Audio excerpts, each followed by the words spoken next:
یہ منظر انسان کے اندر سے تکبر اور نسلی تفاخر کو جڑ سے اکھاڑ دیتا ہے۔ صحیح۔ اسے اپنی حقیقت اور اللہ کی عظمت کا احساس ہوتا ہے۔ وہاں کا پورا ماحول ہی روحانیت سے بھرا ہوتا ہے جو انسان کی روح پر ایک گہرا نقش چھوڑ جاتا ہے۔ اور اس کا بین الاقوامی پہلو؟ وہ تو بے مثال ہے۔ یہ تو مسلمانوں کی ایک سالانہ عالمی کانفرنس جیسی ہے۔ بالکل، یہ اسلام کے عالمگیر بھائی چارے کا سب سے بڑا مظہر ہے۔ دنیا کے کونے کونے سے مسلمان ایک جگہ جمع ہوتے ہیں، یہ احساس تازہ کرتے ہیں کہ وہ رنگ، نسل، زبان سے بالاتر ہو کر ایک امت ہے۔ ان 4 ستونوں کے بعد کتاب کے آخر میں اسلام کے دفاع کا ذکر ہے، جس میں جہاد کی اصطلاح آتی ہے۔ یہ ایک ایسا لفظ ہے جسے آج کل بہت غلط سمجھا جاتا ہے۔ جی، اور مصنف اس موضوع کو بہت احتیاط اور وضاحت سے پیش کرتے ہیں۔ وہ کہتے ہیں کہ اسلام کا دفاع بنیادی عقائد کا حصہ نہیں، لیکن یہ ایمان کے خلوص کا امتحان ہے۔ کیا مثال دیتے ہیں وہ کہتے ہیں کہ اگر آپ اپنے دوست کو دشمنوں کے حملے سے نہیں بچاتے تو آپ کی دوستی جھوٹی ہے۔ اسی طرح اگر آپ اسلام پر ایمان کا دعویٰ کرتے ہیں تو اس کا دفاع کرنا بھی آپ پر لازم ہے۔ تو جہاد اسی دفاع کا ایک پہلو ہے؟ جی، لغوی طور پر جہاد کا مطلب ہے اپنی پوری صلاحیت سے جد و جہد کرنا، لیکن شریعت کی اصطلاح میں یہ لفظ خاص طور پر اس جنگ کے لیے استعمال ہوتا ہے جو صرف اللہ کے نام پر ظلم کے خلاف لڑی جائے۔ اور اس کا مقصد ملک فتح کرنا یا مال غنیمت حاصل کرنا نہیں ہے؟ ہرگز نہیں۔ کتاب واضح کرتی ہے کہ اس کا مقصد صرف اللہ کے نظام کو قائم کرنا اور ظلم کو مٹانا ہے۔ اور یہ ذمہ داری کس پر عائد ہوتی ہے؟ کیا یہ ہر مسلمان پر فرض ہے؟ یہاں کتاب تفصیل بتاتی ہے۔ عام حالات میں یہ فرض کفایہ ہے، یعنی اگر مسلمانوں کا ایک گروہ یہ ذمہ داری ادا کر رہا ہے تو باقی سب کی طرف سے بھی ادا ہو جاتی ہے۔ اچھا۔ لیکن جب کسی اسلامی ریاست پر حملہ ہو جائے تو یہ رعایت ختم ہو جاتی ہے۔ تب اس ملک کے ہر شہری پر اپنی بساط کے مطابق دفاع کرنا فرض عین بن جاتا ہے۔ یعنی انفرادی فرض؟ جی، اور اگر وہ ملک کمزور ہو تو پڑوسی مسلم ممالک پر اس کی مدد لازم ہے، اور پھر یہ ذمہ داری پوری دنیا کے مسلمانوں تک پھیل جاتی ہے۔ تو ان تمام عبادات کو ایک ساتھ دیکھنے سے یہ واضح ہوتا ہے کہ یہ الگ الگ جزیرے نہیں ہیں، بلکہ ایک مربوط نظام ہے۔ یہ ایک مکمل تربیتی پروگرام ہے جس کا مقصد ایک ایسا فرد اور معاشرہ تیار کرنا ہے جو اپنی پوری زندگی اللہ کی اطاعت میں گزار دے۔ کتاب کا بنیادی پیغام یہی ہے کہ اسلام صرف چند عقائد اور رسومات کا نام نہیں بلکہ ایک مکمل ضابطۂ حیات ہے۔ اس کا عنوان ہے دین اور شریعت۔ یہ ایک بہت ہی بنیادی سوال ہے کہ ان دونوں میں آخر فرق کیا ہے؟ بالکل، اور کتاب اس فرق کو بہت بہت خوبصورتی سے واضح کرتی ہے۔ کتاب کے مطابق دنیا میں جتنے بھی انبیاء آئے، حضرت آدم علیہ السلام سے لے کر آخری نبی حضرت محمد صلی اللہ علیہ وسلم تک، سب نے ایک ہی دین کی دعوت دی، اور وہ دین تھا اسلام۔ جی، اسلام، یعنی اللہ کی اطاعت۔ اس دین کی بنیاد چند کور بلیفز پر تھی۔ جی، اللہ ایک ہے، اس کی صفات کیا ہیں، مرنے کے بعد ایک زندگی ہے، اللہ اپنے نبی اور کتابیں بھیجتا ہے۔ یہ وہ بنیادی نظام ہے جو کبھی نہیں بدلا۔ صحیح۔ تمام انبیاء نے اسی بنیاد پر انسانوں کو اللہ کی فرمانبرداری والی زندگی کی دعوت دی۔ اسی مشترکہ پیغام کو الدین کہا گیا ہے۔ اچھا، یہ تو بہت دلچسپ نقطہ ہے۔ تو آپ کہہ رہے ہیں کہ دین تو شروع سے آخر تک ایک ہی رہا؟ جی۔ لیکن پھر یہ جو قوانین ہیں، ضابطے ہیں جنہیں ہم شریعت کہتے ہیں، وہ الگ کیوں ہیں؟ یہیں پر اصل فرق واضح ہوتا ہے۔ دین کے ساتھ جو دوسری چیز ہے وہ ہے شریعت۔ اچھا۔ شریعت وہ تفصیلی قانون ہے، وہ پریکٹیکل فریم ورک ہے جس میں بتایا جاتا ہے کہ عبادت کیسے کرنی ہے، اخلاقیات کے پیمانے کیا ہوں گے، حلال کیا ہے، حرام کیا ہے۔ بالکل، حلال کیا ہے، حرام کیا ہے۔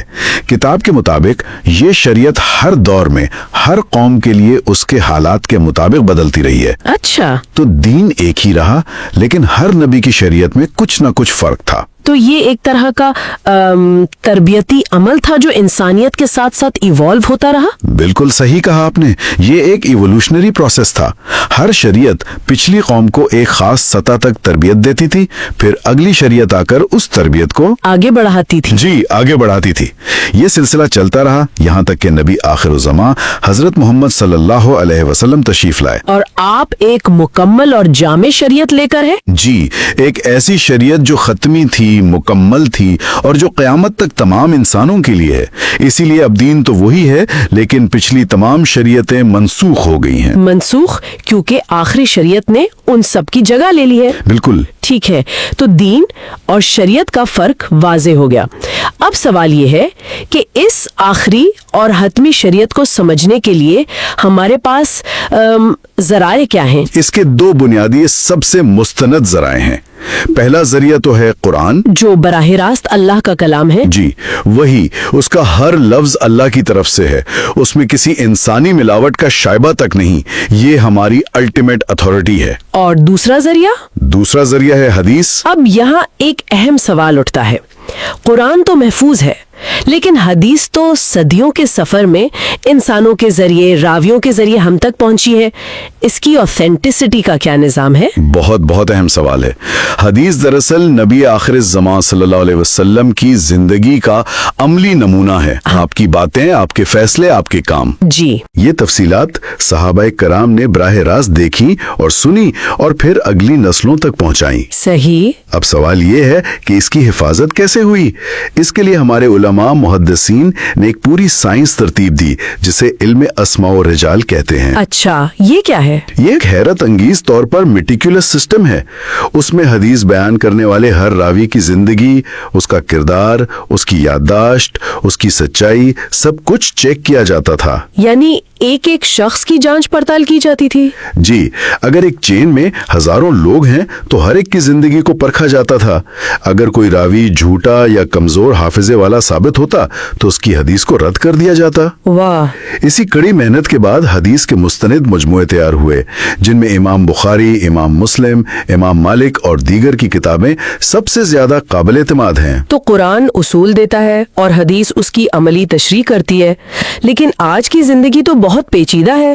لاکھوں نئے مسائل ہیں جن کا براہ راست ذکر شاید نہ ملے۔ آپ نے بالکل نبض پر ہاتھ رکھا ہے۔ ہر شخص عالم تو نہیں ہوتا کہ وہ براہ راست قرآن و حدیث سے قانون نکال سکے۔ صحیح۔ اسی ضرورت کو پورا کرنے کے لیے ایک تیسرا اہم علم وجود میں آیا، جسے فقہ کہتے ہیں۔ تو اگر میں صحیح سمجھی، فقہ ایک طرح سے شریعت کا یوزر مینول ہے؟ کیا خوبصورت انالوجی دی ہے، بالکل یہی ہے۔ فقہ دراصل قرآن و حدیث کے سمندر میں غوطہ لگا کر زندگی کے ہر شعبے کے لیے تفصیلی قوانین نکالنے کا نام ہے۔ اور یہ کام عظیم فقہا اور لیجسٹس نے کیا؟ جی، انہوں نے اپنی زندگیاں اس کام کے لیے وقف کر دیں تاکہ میرے اور آپ جیسے عام لوگ آسانی سے شریعت پر عمل کر سکیں۔ اور یہیں سے وہ مشہور مکاتب فکر یا سکولز آف تھاٹ کا کانسیپٹ آ پائے، ہے نا؟ جی ہاں، تاریخ میں تو بہت سے اہل علم نے یہ کام کیا، لیکن وقت کے ساتھ 4 مکاتب فکر سب سے زیادہ نمایاں ہوئے اور آج تک موجود ہیں۔ اچھا، ان کے بارے میں کچھ بتائیے۔ جی، سب سے پہلے امام ابو حنیفہ کی فقہ ہے، فقہ حنفی۔ آج دنیا کے مسلمانوں کی سب سے بڑی تعداد اسی کی پیروی کرتی ہے۔ کتنی بڑی تعداد؟ کتاب کے مطابق تقریباً 340 ملین لوگ۔ یہ خاص طور پر ترکی، پاکستان، بھارت، افغانستان اور وسطی ایشیا میں رائج ہے۔ اچھا۔ پھر فقہ مالکی ہے، جسے امام مالک نے مرتب کیا۔ اس کے ماننے والے زیادہ تر شمالی افریقہ جیسے موراکو، الجزائر اور سوڈان میں ہیں۔ یعنی صرف حنفی فقہ کے پیروکار ہی کروڑوں میں ہیں۔ یہ تو بہت بڑی تعداد ہے۔ باقی 2 کے بارے میں بھی بتائیے۔ جی، تیسرے ہیں امام شافعی اور ان کی فقہ کو فقہ شافعی کہا جاتا ہے۔ ان کے پیروکار مصر، فلسطین، انڈونیشیا، ملائیشیا میں پائے جاتے ہیں۔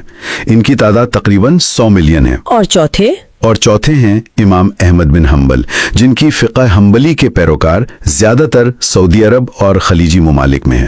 اب ایک سوال جو اکثر ذہن میں آتا ہے وہ یہ ہے کہ ان چاروں میں کچھ مسائل پر تھوڑے بہت اختلافات کیوں ہیں؟ اگر سورس ایک ہی ہے یعنی قرآن و حدیث تو نتائج مختلف کیوں؟ کتاب اس کی وجہ یہ بتاتی ہے کہ ٹروتھ از مینی سائیڈڈ، یعنی سچائی کے کئی پہلو ہوتے ہیں۔ بالکل۔ جب انتہائی ذہین اور دیانتدار لوگ ایک ہی متن کو پڑھتے ہیں تو وہ اپنی سمجھ، اپنے اصولوں سے مختلف نتائج اخذ کر سکتے ہیں۔ کوئی مثال؟ جی، جیسے ایک فقہ میں کسی خاص عمل سے وضو ٹوٹ جاتا ہے جبکہ دوسری میں نہیں۔ وجہ یہ نہیں کہ ایک غلط ہے بلکہ یہ ہے کہ دونوں نے اس سے متعلق حدیث کی تشریح مختلف زاویوں سے کی ہے۔ تو یہ اختلاف دراصل اسلام کی علمی وسعت کی دلیل ہے، کمزوری کی نہیں؟ بالکل، یہ ہمیں سکھاتا ہے کہ اسلام میں علمی اختلاف کی گنجائش موجود ہے۔ ان چاروں کو مستند اسی لیے مانا جاتا ہے کہ ان کے بانیان غیر معمولی طور پر نیک، ذہین اور دیانتدار تھے اور ان کا میتھڈالوجی بہت ساؤنڈ تھا۔ صحیح۔ اسی لیے تمام مسلمان چاہے وہ کسی بھی فقہ سے ہوں چاروں کا احترام کرتے ہیں۔ یہ تو ہوگی قانون کی بات، یعنی ہمارے اعمال کا ظاہری ڈھانچہ، لیکن کیا صرف ڈھانچہ کافی ہے؟ اسلام میں روح، نیت، اس کی بھی تو بہت اہمیت ہے۔ بہت اچھا سوال ہے۔ یہ ہمیں بحث کے اگلے حصے کی طرف لے جاتا ہے۔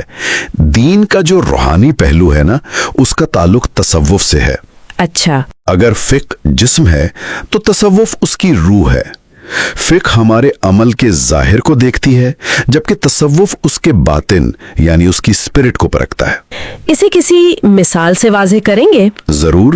جیسے جب ہم نماز پڑھتے ہیں تو فقہ یہ دیکھے گی کہ وضو ٹھیک تھا یا نہیں، قبلے کی سمت درست تھی، وقت پر نماز پڑھی، جی، اور رکعتیں پوری تھیں۔ یہ ظاہری شرائط ہیں۔ اور تصوف کیا دیکھے گا؟ تصوف یہ دیکھے گا کہ اس نماز میں اللہ پر دھیان کتنا تھا، خلوص کتنا تھا، عاجزی کتنی تھی، کیا اس نماز سے روح پاک ہوئی، اور اس کا ہمارے اخلاق پر کیا اثر پڑا؟ سب سے اہم، اس کا ہمارے کردار پر کیا اثر پڑا۔ تو اسلامی تصوف دراصل ہماری عبادت میں روح پھونکنے کا نام ہے۔ کتاب میں اس حوالے سے ایک بہت گہری مثال دی گئی ہے۔ جی، اور وہ مثال ان دونوں کے تعلق کو بہترین طریقے سے سمجھاتی ہے۔ کتاب کہتی ہے کہ ایک ایسی عبادت جو ظاہری طور پر بالکل ٹھیک ہو، یعنی فقہ کے مطابق درست، لیکن اس میں روح نہ ہو، جی، تصوف کے لحاظ سے ناقص ہو، وہ ایک ایسے خوبصورت انسان کی طرح ہیں جس کا کوئی کردار نہ ہو۔ اور دوسری طرف ایک ایسی عبادت جو جذبے اور روح سے تو بھری ہو لیکن اس کا طریقہ کار ہی غلط ہو، وہ ایک ایسے نیک کردار شخص کی طرح ہے جس کی شکل و صورت بگڑی ہوئی ہو۔ یہ مثال تو بہت طاقتور ہے۔ یعنی اسلام میں ظاہر اور باطن، فارم اور اسپرٹ، دونوں کا توازن ضروری ہے۔ بالکل، کسی ایک کو چھوڑ کر دوسرا ادھورا۔ لیکن تاریخ میں ہم نے دیکھا ہے کہ تصوف کے نام پر بہت سی ایسی چیزیں بھی شامل ہو گئیں جن پر تنقید ہوتی ہے۔ کتاب اس بارے میں کیا کہتی ہے؟ کتاب اس حقیقت کو تسلیم کرتی ہے۔ مصنف کے مطابق جب مسلمانوں میں علمی اور اخلاقی زوال آیا تو انہوں نے دوسری قوموں کے غلط سلط فلسفے اور خیالات بھی اپنانے شروع کر دیے۔ اچھا۔ انہوں نے اسلامی تصوف کے خالص چشمے کو ایسی باتوں سے آلودہ کر دیا جن کا قرآن و حدیث سے کوئی تعلق نہیں تھا۔ آہستہ آہستہ ایک ایسا طبقہ پیدا ہوا جو خود کو شریعت کی پابندیوں سے آزاد سمجھنے لگا۔ تو پھر حقیقی اسلامی تصوف کیا ہے؟ اس کی حدود کیا ہیں؟ کتاب اس نقطے کو بالکل واضح کرتی ہے کہ اسلام ایسے کسی تصوف کو نہیں مانتا جو شریعت کی حدود سے باہر ہو۔ کسی بھی صوفی کو یہ حق حاصل نہیں کہ وہ شریعت کے کسی حکم کو توڑے یا فرائض جیسے نماز، روزہ، زکوٰۃ اور حج کو غیر اہم سمجھے۔ تو حقیقی تصوف کیا ہے؟ حقیقی تصوف تو اللہ اور اس کے رسول محمد صلی اللہ علیہ وسلم سے شدید بے پناہ محبت کا نام ہے، اور محبت کا پہلا تقاضا اطاعت ہے۔ یعنی جو شخص اللہ کے احکامات سے منہ موڑتا ہے اس کا محبت کا دعویٰ جھوٹا ہے؟ جی، صرف ایک دھوکہ ہے۔ حقیقی تصوف شریعت کی پابندی میں ہی نکھرتا ہے، اس سے آزاد ہو کر نہیں۔ آخری باب کا جائزہ لے رہے ہیں۔ جی، اور یہ باب اسلام کی پوری تصویر کو آپ کہہ سکتے ہیں کہ مکمل کرتا ہے۔ یعنی شریعت کے اصول۔ پوری کتاب کو سمجھنے کے بعد ذہن میں ایک سوال ابھرتا ہے کہ آخر اسلام کس قسم کا انسان بنانا چاہتا ہے، کیسا معاشرہ چاہتا ہے؟ اور مصنف کے مطابق اس کا جواب اسی خاکے میں شریعت کے ان اصولوں میں چھپا ہے۔